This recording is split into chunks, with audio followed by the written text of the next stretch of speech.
There are places in this world where the rain doesn't give life, it takes it. Tonight, let me take you to one such place.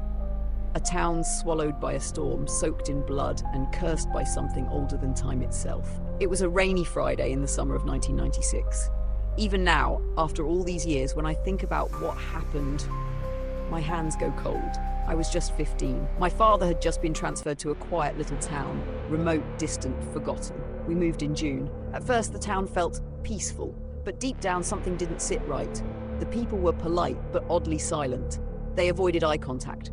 Children rarely played outside, and there was this feeling like the air itself was holding its breath. That afternoon, school ended like any other day. I stepped out of class, only to see the sky turning black, not grey, black. Thunder rolled in from the hills. The wind howled low and sharp. I panicked a little.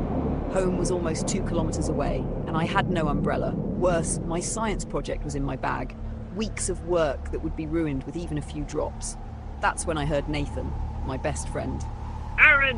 Why are you just standing there? Run! Go home now!" But I didn't run. "If we go now, we'll just get soaked," I told him. "My project's in my bag, man. It'll be ruined." Nathan stepped closer, eyes wide with fear. "You don't get it, Aaron. This isn't normal rain. If it starts pouring, do not let it touch you. And if someone shows up with an umbrella, no matter who it is, stay away." "What the hell are you talking about?" "I don't have time to explain. Just promise me, don't follow the umbrella." And with that, he ran off into the growing storm. I looked around. The town was emptying. Shopkeepers were pulling down shutters. Even the school watchman locked the gates and vanished. Within moments, I was standing alone on the street. Then it came. The rain.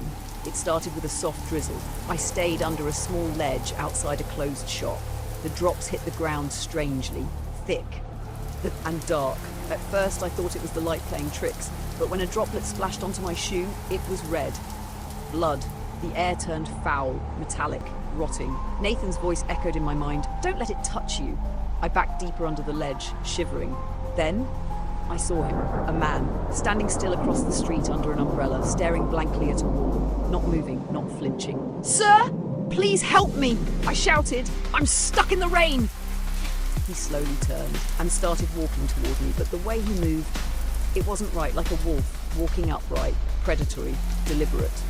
He came closer, but I stayed under the roof while he stood directly under the red rain. He motioned for me to come. I hesitated, and then I saw it.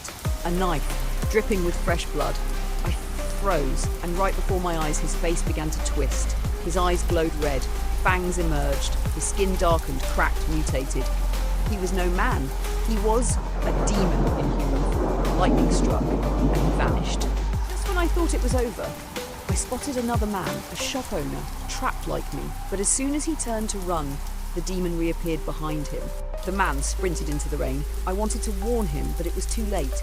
Within seconds, his run slowed. He screamed. He stumbled. His skin started to dry out and collapse. He fell to the ground, twitching. His body looked like a deflated bag of flesh. The demon dragged him into the woods, and behind them, pale, shriveled figures followed. Their hollow eyes never stopped looking at me. Then the rain stopped.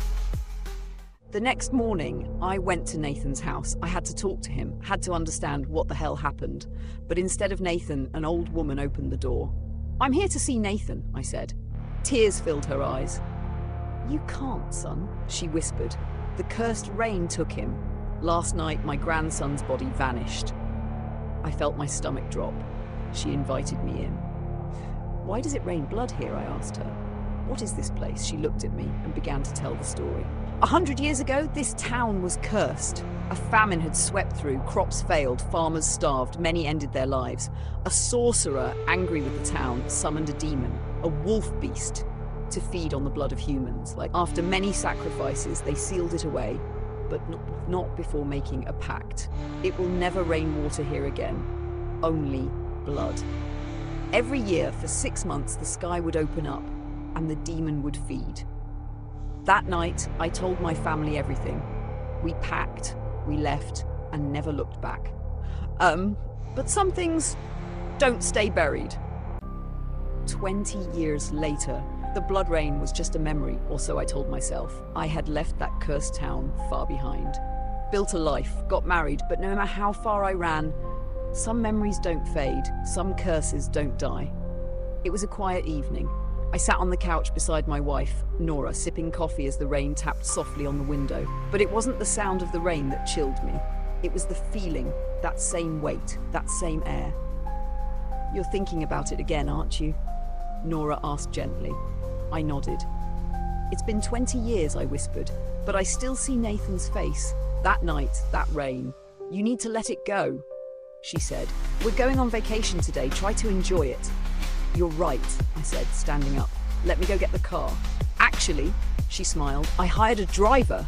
"A driver? From where?" "He showed up at my office yesterday, desperate for work. I felt bad, so I hired him. Something about that made me uneasy. Does he even know how to drive this car? It's electric." "Relax," she said. "He drove me around all day yesterday. Trust me, he's fine." "Okay, let's go then." We got into the back seat. The driver gave a polite nod from the front and started the engine. The road stretched out ahead, winding through forests and hills. Nora leaned on my shoulder, yawning.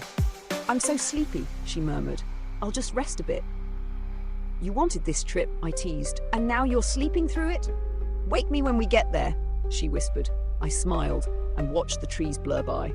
Then I felt it again, that pressure, that quiet, that wrongness. I tried to stay awake, but the ride was smooth, soothing. I closed my eyes. I don't know how long I slept, but something woke me. A flash of lightning, a loud crack of thunder.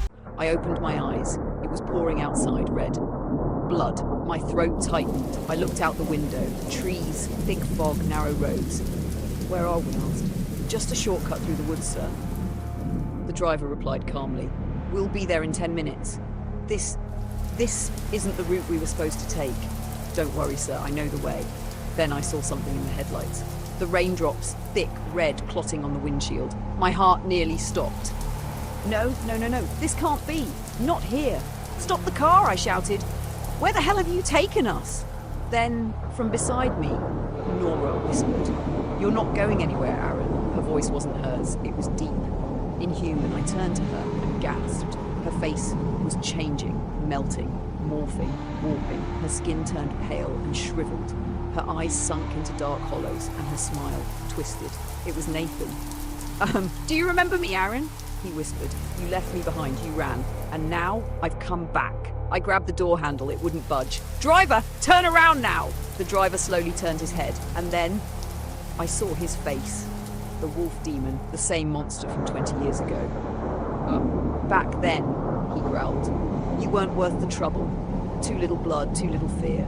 But now you've matured." He reached up and ripped the roof off the car with one hand. The blood rain poured in. I screamed as it hit my skin. It burned, it drained. My body began to shrivel. "You should have stayed away," Nathan whispered. "This town never lets go." My skin cracked, my vision blurred, my screams faded into the storm. And then, silence. Nathan and the demons stepped out of the ruined car. They dragged my body into the forest, laughing. I was just one more offering. The curse was alive and it was spreading. Once, the blood rain fell 6 months a year, but now, it never stops.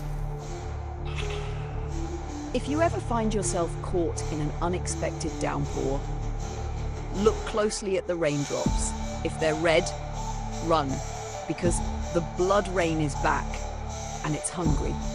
Don't forget to like, share, and subscribe for more terrifying stories from around the world. Until next time, keep your lights on. And whatever you do, don't follow the umbrella.